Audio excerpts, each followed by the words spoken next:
Before a construction project breaks ground, it is important to identify and resolve clash and constructability issues.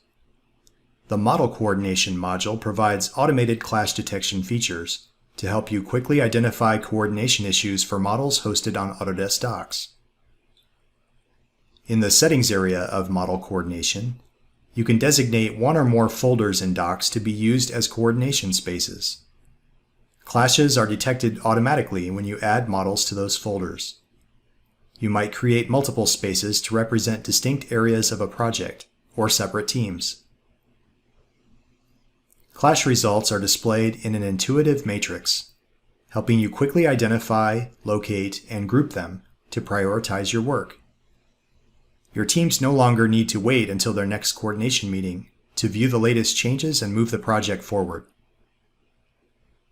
You can also easily create and assign coordination issues directly from clashes between models.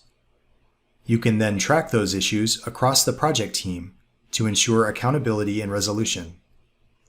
In short, model coordination in Autodesk BIM Collaborate and BIM Collaborate Pro enables your stakeholders to view, manage, and resolve model conflicts.